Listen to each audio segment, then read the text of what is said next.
Okay, No? awesome. Okay, Great. neat. Okay. So today we're going to talk about body image because I've been going through some stuff, but I think that's normal.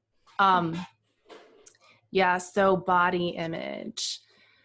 Um, Especially during COVID, I'm sure a lot of people are trying to maintain their figure or get in shape, but you're working from home and the kitchen's right here. So yeah, it's caught up to me too. Plus all my sourdough baking, I'm surrounded by bread. It's thrown me in a loop. I'm in one of those funks. It's been a couple of weeks. So let's freaking talk about it. And yeah, dig deep.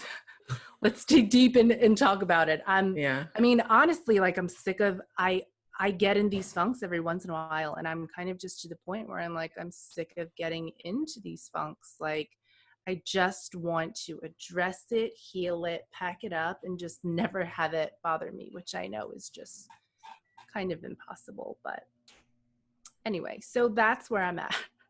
That's why I decided to bring this up today. Was it something Yeah. that was like creeping up, or because you said every now and then you have like these? Yeah, and by like every now and then, I mean like every couple of weeks. Like this happens really Oh, okay. regularly. Okay. Um, but it usually is because like I've stopped working out for a couple of days or I started eating crappy for a couple of days. It's mostly like the guilt that really and the ego that's like, oh my gosh, you're going to gain so much weight by eating all this bread, or you know what I mean? Like, I don't think it's real. I know it's all in my head, but that, like, nonetheless, um, it still like sends me in a spiral. I know a lot of Absolutely. people like go through the same thing too. I think the easiest trigger is when people stop working out. I think that for people um, starts this like, oh my gosh, what am I going to do? I'm gaining so much weight type thing. So Okay. yeah, but like, and it happens every couple of weeks, but I've always struggled with um, body image, appearance, and all that stuff. So it's not like this just happened during COVID or anything. Like I've always had like major insecurities that I've shoved deep down inside.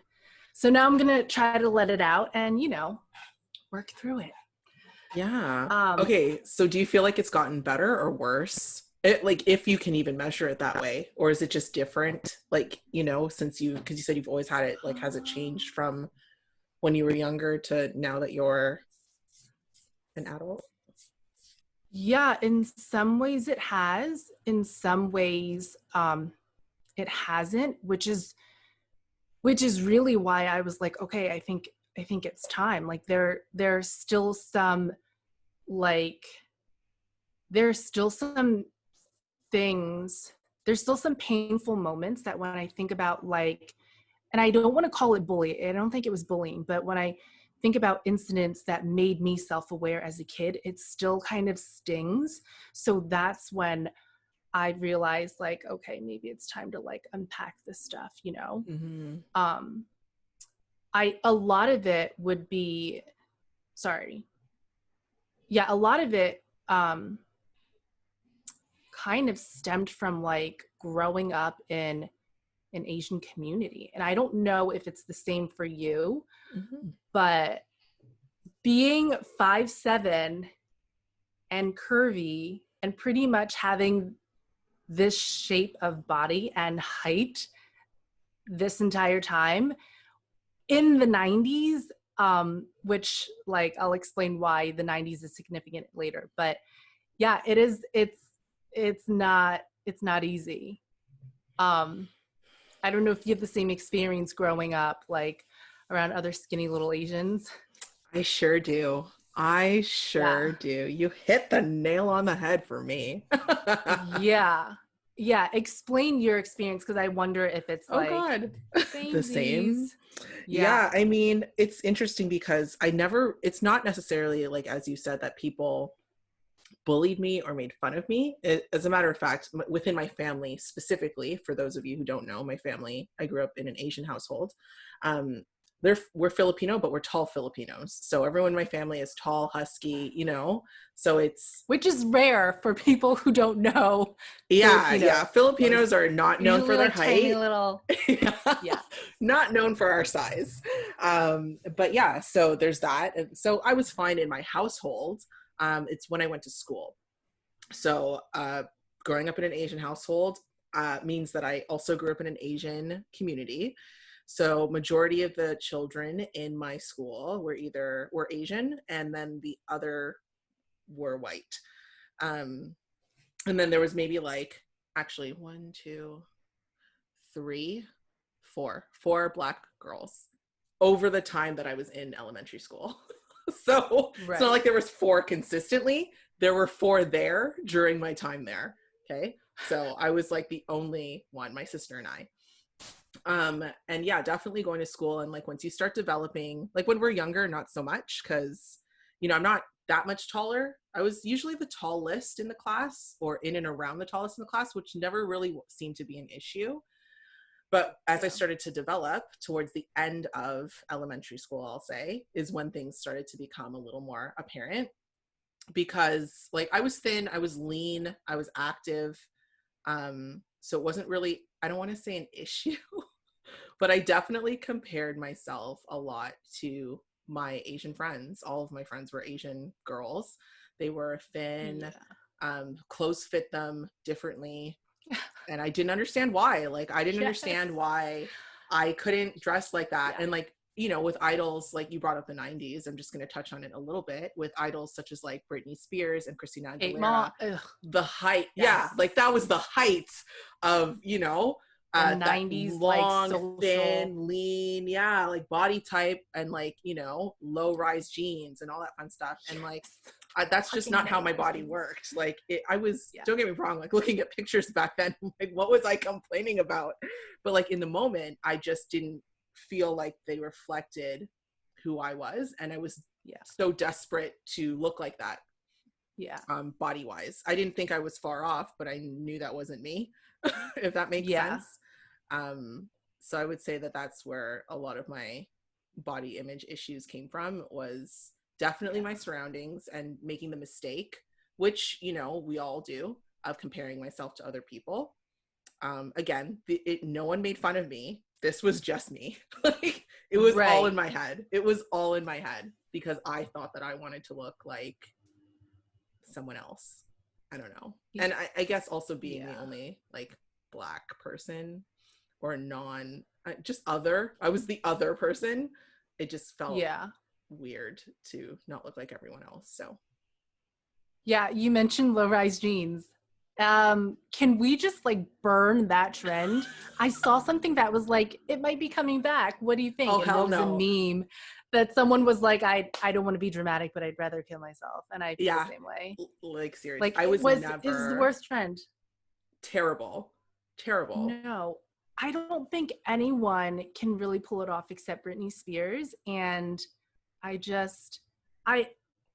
really want to say that like the fashion industry plays a huge role in body image, right? Like if I can't get anything but low-rise jeans because it's the only thing in style and every store carries it, and I'm forced to wear it if I want to wear pants. And I look like a beached whale, like, then it just takes such a toll.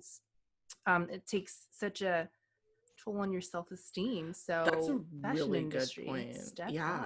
Shame on you. That's a really good point. I didn't even think about that. Like you're right. Like if that's the only thing that you could buy, then you start to think like, if this doesn't fit me properly, there's something wrong with me because I don't fit into this piece of fabric that was mass produced and literally cut by a machine. Like it's crazy for us to think. And obviously when we're younger, you don't realize what's happening, but that's absolutely true. Like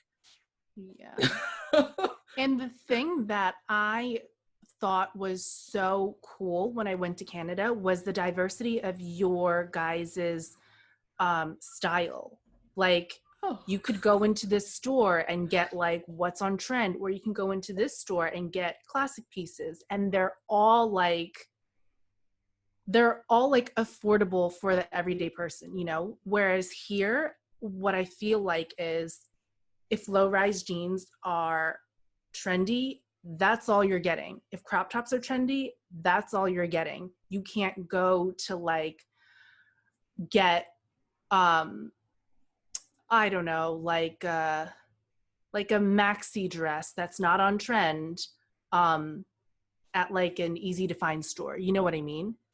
And the reason I say that is because I've been looking for maxi dresses, but because they're not trending this season, I Yeah. can't find any anywhere. So, um, yeah, it's hard to dress in the US if you don't fit the body shape that the industry is mass producing for. And I've never fit that body shape. And it's funny because I did not understand it when like there would be a pair of shorts and my sister would wear it and it'd be like pair of shorts, and I'd wear it and it'd be like booty shorts. And I didn't understand like why the same pair would look so different. So then when I was younger, I just concluded, well, I just need a larger size because I'm fatter than she is. That's the only thing that made sense. It didn't even occur to me that like you have bigger hips, which doesn't mean fat. You just have A curvier different hips. shape. Yeah. Yeah, it did not even occur to me. And that was something I learned like embarrassingly like in my 20s. Yeah. Like I didn't get it.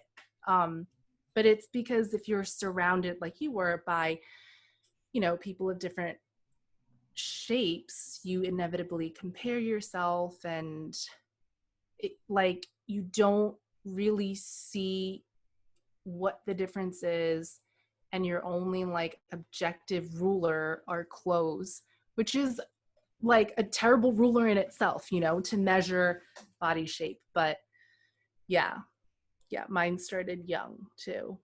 And it's the same thing, like I grew up only with skinny little Asians who this is let me give this example. There was a period where I feel like bandanas, I don't know, but like the red and blue like crypt and blood bandanas. Yeah. There Yeah. was a period where like my group of thuggish friends, girls, where they could, so the bandana square, they could fold it over to where it's like a triangle, and they could tie it around their waist comfortably. Oh my God. And so they're wearing a bandana as like a hip thing. And even then it blew my mind because I was like, I don't think that's what it's made for, but they can fit it. And of course it wasn't going around my hips, not even close. So that is kind of like the comparison that I'm trying to show everyone. Like, that's what I was working with. Those are my friends. And then here's me, nowhere close. And so growing up being compared to like this group of bandana wearing hip friends, you know, like that will take a toll on like, oh my gosh, what's wrong with me? So, oh my gosh. Okay. yeah. So I'm curious then, like, what do you think? Cause you said you fall into this, I don't know what to call it, cycle, let's say, every couple of weeks. Do you think that, does that still trigger you? Like, have you identified what the trigger is? Like, I know you mentioned also like not working out if you're eating too much of something that you feel is bad. Like what have you identified to be the trigger? Is it anything similar to what you've identified to be kind of like that root cause? Yeah, there's like I think because I didn't fit in for so long, there is a constant nagging voice because I didn't fit in so long to what the 90s ideal was, right? Which was like skinny abs, whereas now it's like Kim Kardashian got a butt, you know? But because I didn't fit into like the Kate Moss, Calvin Klein skinny little thing, there's a voice in my head that's like, skinny is beautiful. And I don't mean like fit skinny. I mean like stick skinny. thin, Yeah. kind of look like you're coked out, smoking cigarettes. Runway. Yeah. Runway, like sickly. And I know in my head, like, that doesn't make sense. But I think there's like a little scarred part of me just growing up in that like social era where I'm like, well, the skinnier you are, the prettier you're going to be. And like, so I get into these funks because that voice starts coming back, even though the voice is like aged, but there's still that voice that's like, the voice isn't really saying you don't look like the ideal. The voice is just saying you don't look skinny. Mm. And then I'm like, you're right. And then I'm in a funk. Yeah. So to answer your question, the trigger is just this incessant voice that's just always been there. And it resurfaces sometimes when I feel like the things that I'm doing are opposite of what it's saying. And it just becomes louder the more opposite I do of what it's saying. Yeah, it's terrible. Boy. I know it's there though. So it's not even necessarily how you look, it's the behaviors that you associate with not skinny behaviors. You know what I mean? Because you didn't say anything about looking in a mirror that whole time. All you said was, the more I act opposite to what that voice tells me the ideal actions are, the louder it becomes. Yeah. Oh, wow. This is like a light bulb moment Whoa, for me. revelation. I know. Like, what? I thought it all through. Uh-oh. Yeah, it's the behaviors, but it is also like looking in the mirror. Yeah. Do you feel like the as the voice becomes louder, that's when your image of yourself is, I'm going to use this word because I don't know what else to use, distorted? Or do you find that it's distorted and then the voice comes? It's distorted and then the voice comes. And do you think that it's distorted because of the actions, or is it the distortion first that you notice? Good question. I think it's the actions, the distortion, and then the voice. Mm-hmm. So like, I'll eat a lot of bread. I'll look in the mirror and be like, this is why you look super bloated and fat, because you ate a lot of bread.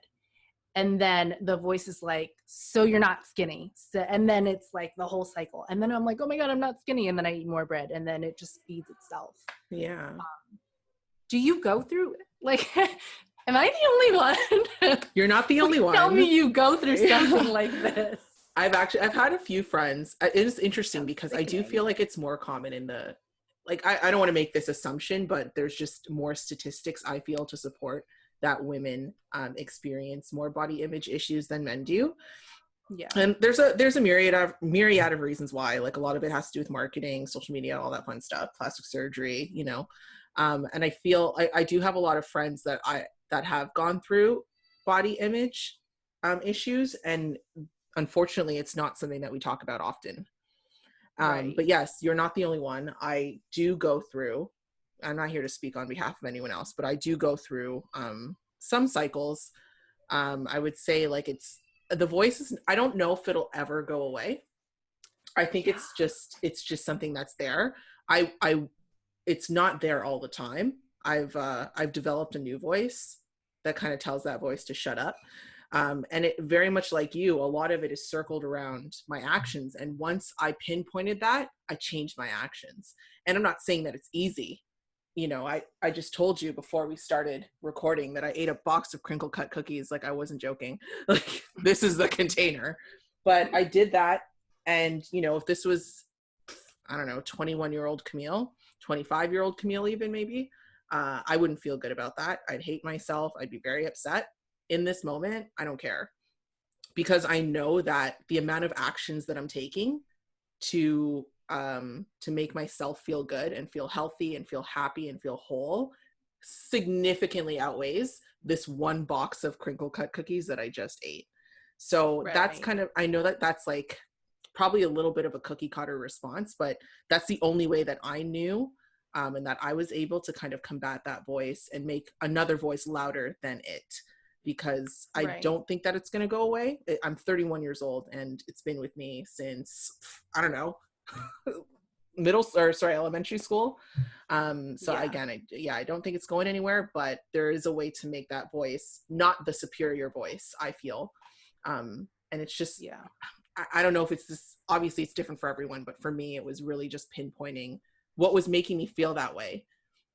And that's why I have the meal prep service. That's why I have a personal trainer. I need systems in place to keep me in check, because I know that my relationship with food is really intense. Like, I do not Yeah. say no to myself. I don't know how to. I love delicious food. I will eat until like until I'm like ready to burst at the seams. And with Right. COVID being around, it's kind of been a blessing in disguise in that regard, because I can't go to my favorite restaurants, which Right. I'll go to a restaurant 7 nights a week, no problem. I won't go to my favorite restaurant. I won't be ordering, every night or whatever the case may be. I'm using my meal prep service and I'm eating healthy. So Right. I feel pretty good. Yeah. And I also want to point out that there are differing degrees of like body issues, right? Definitely. There's clinically diagnosed like eating disorders or body dysmorphia, Yes, um, yes. or just like feeling a little blue. So there's like a whole spectrum of it. And just because you don't have like a full-fledged eating disorder doesn't mean necessarily that like you're like healthy, because Yeah. I've never had an eating disorder. Um, and I do think I have body dysmorphia, but like a small varying degree. Um, like I've never like talked about it in therapy or anything like that, but it doesn't mean that the thoughts I was having was necessarily remotely healthy. Like Yeah. you can have the same thoughts as someone who has like who binges, but Yeah. just because you don't act on it doesn't mean that it's much healthier for you or anything. No, Like so exactly. I definitely think it's like mental and physical, right? And a lot of Absolutely. it's hugely mental. Absolutely. And that I 100% agree. And that's why it's like, with the feeling, especially because like there's this thing now they analyze called psychobiotics, which is it's essentially gut health and like how your food makes you feel. Right. Yeah. And like it's so nice to live in an age where that's like a development, because we used to think that they were Yeah. exclusive and unrelated or two separate things, but now we know one leads to the other. If you're eating Right. shitty food all the time, it's going to translate into poorer mental health. And I really do, and like, Right. just to touch on what you said before, you're right. Like, just because I never had a diagnosed eating disorder, I make this joke lightly amongst, my close friends. Like I always say, like, I do have a little bit of an eating disorder. Like I eat too much. Like that's a thing. Mm-hmm. Just because I don't purge, that doesn't mean that I'm not, Right. I recognize that I have really,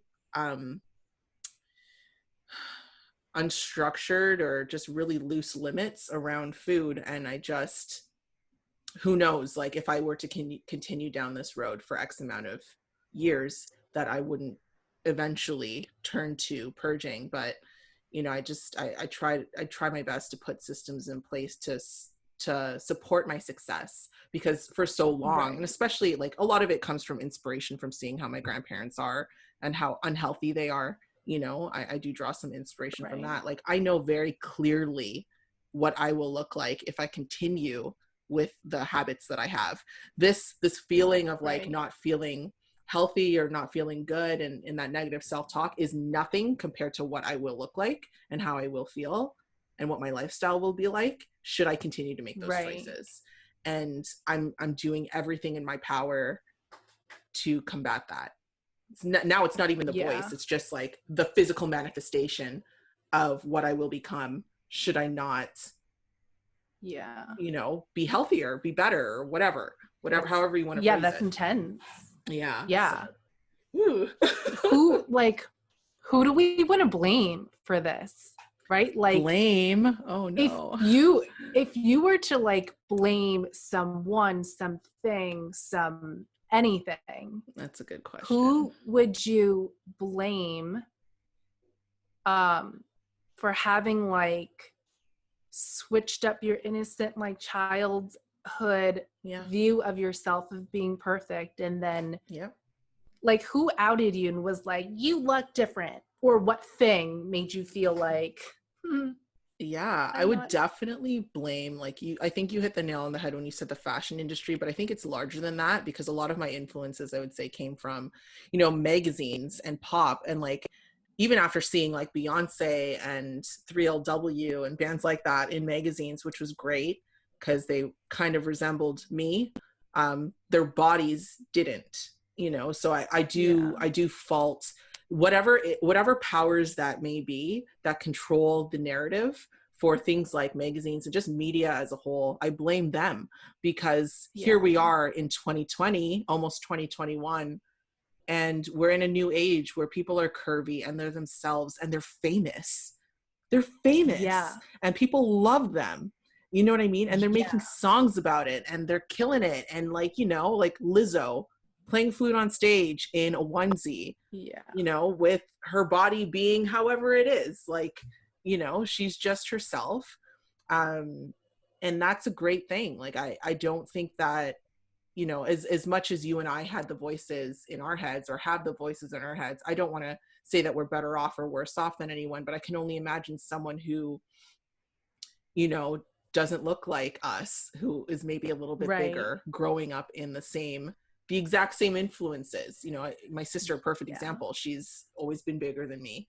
I could only imagine what she was going through. We're 11 months to the day apart. We grew up under the same times, same, right watching the same music videos, reading the same magazines. How did she feel? yeah I was a lot closer to the yeah ideal. Looking back, I was the ideal. There was nothing wrong with me. And I'm not saying there was yeah anything wrong with her, but there was nothing in the magazine telling her otherwise.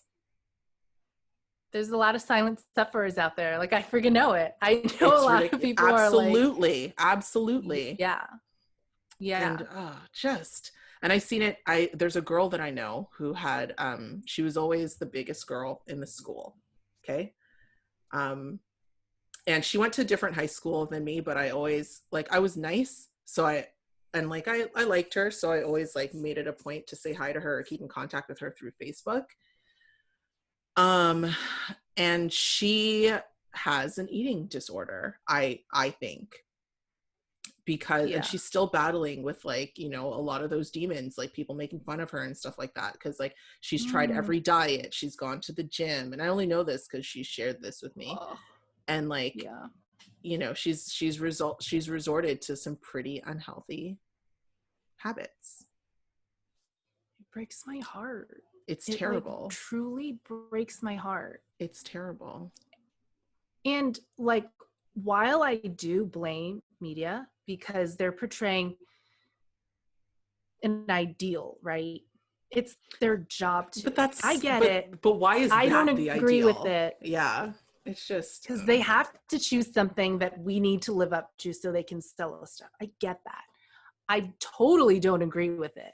Absolutely don't agree with it, which is why famous people like Lizzo, who are just like, this is me, this is real, love. Like those from now on are my idols. Like if I'm going to follow anyone on Instagram, it's going to be people like her.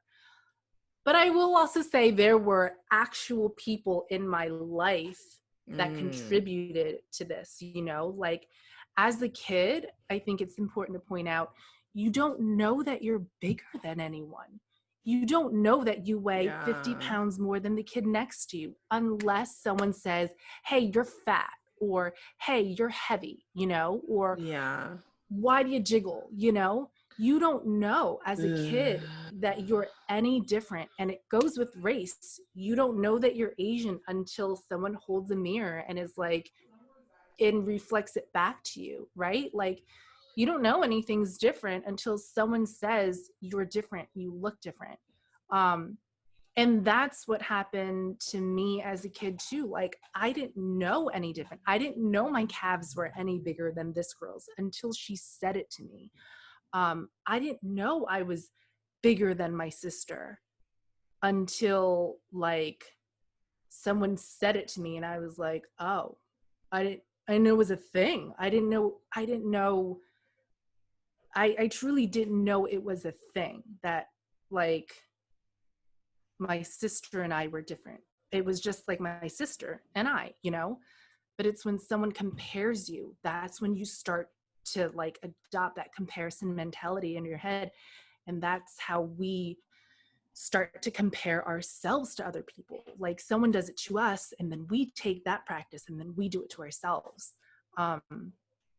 So I feel like for me, I had to get to the root of it and really like pull up those yucky, like really sad feelings, because like I'm so ready to move past it. But I will blame those people. And not to say like I hate them for life, because I don't think They knew. they would have said, yeah. If they knew that it would scar someone for 30 odd years, Whew. I don't think they would have said that. But that's like, I feel like that's the stem for a lot of people. Like it roots that deep to where someone could have said one thing or given you one tiny look that you misinterpreted, and then just screw your self-esteem for 30 years, you know? Yeah. And like, and I thought it was like an Asian culture thing, but I don't think it just is. But some like Asian cultures are very, or Asian older generations are very blunt. They will call you out. Yeah. And everyone is kind of expected to be like, okay, I understand, but it stings and it hurts and it scars. And I don't think those grandmothers or old generations know, but like someone like me, I've carried that, you know, like it's etched in my freaking soul until I decide to heal it, which is now. Yeah. But, you know, so like really, and this is kind of a generalization, but like be careful what you say about anything to anyone, because you never know how it's going to impact them and for how long, you know? Oh, So, I'm so curious because and I don't know if I want to say this out loud, but I'm gonna say it anyway. Oh God. So going back to like generational, like older generations, like first of all, I will say this. I want to preface my statement by saying that Filipinos are like number one for self-deprecating humor. And like, you know, there's this like running joke, not just with Filipino culture, but like with a lot of foreign cultures where like your flaw or like a quirk about you is your nickname. Oh my. Right. Yeah, so my nickname, it's terrible. And my family's very much, there's no exception. Like my family, we all have nicknames. And my nickname growing up was Skinny in Tagalog. So they used to call me Payat, which is like a short form for skinny.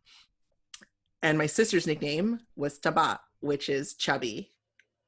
Okay. Yeah. Ask so her. Yeah. Your sister. That's what I was going to say. I want to, maybe we should interview her next time or something and see bring her on. what kind of effects that's had, because, you know, we don't want to talk about different perspectives and all that. Like I'm here saying like, yeah, okay, I was able to remedy them for the most part. I don't think my sister feels the same way, you know? So like she's one of the most, she can be one of the most confident people that I know, but I've seen her the opposite. So I am curious to see. I do think that she's very much, I think she would relate very much to what you're saying about, you know, all the things that people have said. And you guys are both the younger sibling, correct? So I'm curious how that also plays a part. Like there's layers, you know what I mean? There's a lot of layers there. So it's not just one thing. And you're right. Like they don't realize what they're saying. And if they knew how much it would impact, if it even impacted her, I don't know, assuming it did. Yeah. If they knew that it was going to scar her for life, they would have never said it in a million years. They used to call me chip on lips. I don't know what that means. I don't remember, but like, because my lips are very big. My one uncle used to call me that. And like, I don't take offense because they are big and there's nothing wrong with that. He wasn't saying it in a derogatory way. there's actually a lot of Right. loving tone, like, you know, but I don't know, like there's just, And it takes a different personality to adopt those nicknames, right? Like you just yeah, mentioned, it's not a huge deal for you, because, you know, oh, like you said, it's true, I get it. Um, but like for me, and I still am being very, very sensitive to that. My family knew, my immediate family knew, and they never said anything that would make me feel otherwise. yeah, And there was disdain from younger me towards my sister because, and it's nothing that she did. Like she was born that way, just like I was born this way. But there, I remember feeling like, oh, she doesn't even know that she's so skinny and she can wear anything that she wants. And she yeah, just like, there was that, um, even though I know it was like beyond her control. And she seeing me made a very conscious effort to tell me like, well, you have these great qualities, why aren't you seeing that, you know? yeah, And I absolutely. didn't, It didn't because all matter. I wanted to be Yeah, was like skinny. Yeah. yeah, it So didn't matter.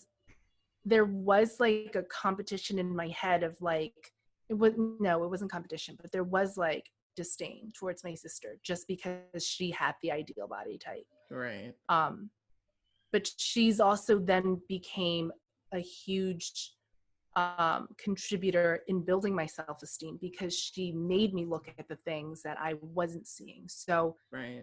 as that relationship evolves, like that's what it's become. But yeah, I'm wondering what your sister is. I'm curious too. And like I know I've never done anything to make her feel, at least I don't think so. No, like who knows, right? But I Yeah. really don't think that like I always stand up for my sister. I don't think that I would have made her feel bad about her body. I do have distinct memories of like pointing out, just as your sister did, like your butt is huge. Like I wish, like, you know, like I have a nice Right. butt, but yours is like a plastic surgery butt. Like people pay. I always make this joke. Even now, I'm like, you have a $10,000 waist and a $10,000 Yeah. butt. Like, hello, you know what I mean? Right. Like, and you know, she recently started modeling for my clothing line, which is nice. But so the confidence is there. But I just, yeah, I don't know. I Yeah. hope she knows now. Well, I know she knows now, but I don't know at what point she made that distinction, or I don't know what her suffering has been. Like she actually doesn't talk about it that much. But Right. you're right. Like she does have instead of disdain, I don't know if she does. I know she has a competition though in her head. She tells me all the time. And even just like in how she talks to me, it's like there's a competition between her and I. We both work out at the same gym with the same trainer. She was like, so what'd you do today? How much did you lift?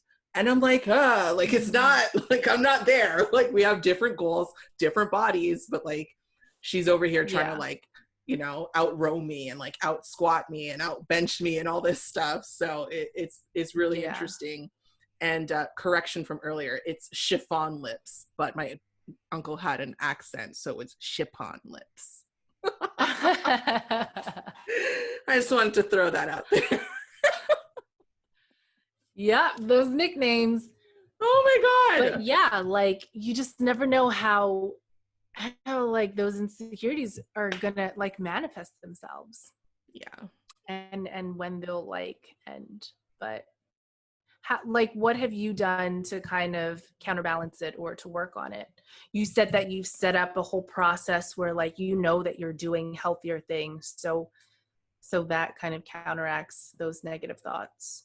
Yeah, like that's kind of the biggest piece because I know it's not always so easy to identify just because it's happening in the moment. That doesn't mean we really know what's happening. We just know that we're having a conversation with ourselves and we're paying attention to how we're feeling. But in this quest, I guess as part of my self journey, in this quest to become a better person or the best version of myself specifically, because I have these goals, like it's just been very helpful, like in the moment to just catch myself and be like, okay, like Camille, like we can go down this road again in a year or whatever, however many months from now, or we can put something in place, something that you've always wanted to do. What's holding you back from doing exactly what you want to do to be Right. successful? My answer was nothing. I had no reason to not live the exact lifestyle that I wanted. So I'm like, okay, let's do this. Right. Like, I'm going to go get a trainer. And I wasn't anticipating my diet to change that much because I was a vegan, but it did. I reintroduced Right. meat into my lifestyle, and I'm like, if I'm going to be eating meat, it's going to be clean. It has to be super clean. And I'm not playing this game anymore where I'm going to guess. Like there's people out here doing exact science, and like, you know what I mean? So that you can have what you need. That my personal trainer knows Right. what she's doing, and the team that she works with knows what they're doing. My food prep people, the person who owns it is a professional competitor. They measure Right. everything. They know what they're doing. So like I had to leave it to the professionals, and that could be a psychologist, a psychiatrist, a nutritionist, a dietitian. There's a myriad, whoever that professional is to you, like use Right. them because they are equipped with tools to help you. And you know, like that in itself, just delegating those two tasks, nutrition and working out, to people who know what they're doing, Yeah. that has helped me so much instead of feeling like I had to do this on my own, because I don't. I've been doing Right. it and it's not working. So I had to Right. break the broken link, which was me, and delegate to someone who was going to get the job done. So, and I'm feeling great. Yeah. Good. Yeah. Yeah. It's made me like what things work, right? Those things work for you. Um, Exactly. for me, I know that like the issue is those triggers that we mentioned earlier, right? Like scrolling through Instagram, seeing these bodies and just the comparison. Oh, that, So yeah. I will like, say this. I don't follow anybody like that on Instagram. yeah, and that is your I do not. solution. Like that Yeah. is so And I don't know why, because like, listen, I didn't even make my own Instagram account. I only have Instagram initially because my friend Annie made the account for me, and I just kept it. But like, even like, I have 3 accounts, one personal and then 2 business ones. On my personal account, I don't follow anyone. Like, I don't follow Kim Kardashian or anybody like that. I don't follow any celebrities. I follow motivational stuff to do with right. business, people that I know. That's a big one for me. And I guess I should be asking why, because I know that social media plays a huge part Right. in this. And maybe it's because I saw what it was doing to people before I got on social media. I don't know. I Yeah. can't really answer that, to be honest. I don't know why I don't follow those people, other than I don't want to. I don't understand what value they're providing to me. And honestly, I don't know these Right. people. So I use social media to connect with people that I know and build my business. Right. Right. So that's to bring awareness to like people out there who may be following, someone who is triggering them, right? Like Yeah, I know a lot of like everyone sees it on social media whether they want to or not. Whether you're following them or not, you're still exposed to it like through mm, movies or whatever, right? right. But pretty much what you're doing to the extent that you can control it, and this is just coming from someone who is practicing this, right? Like to the extent that you can control it, fill your feed with Absolutely. someone who you'd rather mirror. If you feel like crap Absolutely. looking at this person, don't look at that person because it's not helping you. So it's pretty much Exactly. everything that you're doing, but controlled and tailored to what you wish to be. So like me, I know if this person or going through this page is going to trigger me, I need to reshift the focus. So Yep. yeah, um that's like a solution that I want to bring up. And I just came across a article yesterday that had 21 celebrity pictures that are like untouched or something, which those articles totally help because we look at these celebrities thinking they are flawless and perfect, and they're absolutely not. And I love the ones who are calling out, people who are photoshopping their pictures and stuff. So that totally helps because it kind of exposes the fact that there is no ideal, even though we, the common people, think that there is. Exactly. So, Absolutely. And but it's interesting because like you're talking about what you can control. Like that's it. Like being able to catch yourself is one thing, but like once you do, it's like, yes, if you can, like, just as people are controlling things such as like, for example, another thing that I'm doing is I'm only watching shows and movies that have enough diversity. I'm not watching anything with an all white cast. Sorry. Like I did that for 31 years. I'm not doing it anymore. So I'm not doing that anymore. There's no reason for it. Unless, of course, they're from like, I don't know, Sweden, where they're 99% white or whatever. I don't know if that's accurate. I'm just using this as an ignorant example. Sure. Like, you know, but like from an American or Canadian standpoint, there's no reason for me to watch anything with an all white cast. It's not realistic. Right. For a long time, that was part of the harm for my internal dialogue as a person of color. Right. So I don't do those things anymore. I'm just on this kick of not doing things that serve me and who I want to be. It doesn't make any sense. So I encourage you to do the same. Like if you're scrolling through social media right now or whatever, or if it's in the back of your mind, like please watch The Social Dilemma on Netflix.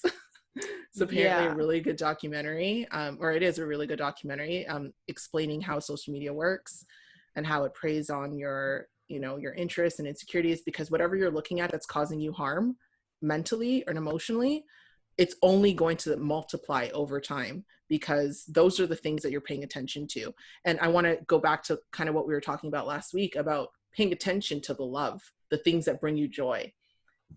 You got to get rid of this stuff. If you cannot even control yourself to not scroll through social media, delete your account. And that's not extreme. Yeah. You lived for many years without this account. You will live many more years without this account. So if you can't even control yourself to not go on social media, you need to delete the account. There is such thing as a social media addiction. That's a real thing. It's a real thing. So we're going to end it here because I have to go. Yeah, sorry. We're going to end it here, but let us know what you think. If you're going through some stuff, don't forget to like and subscribe, and just leave any comments below if you want more of this. Bye.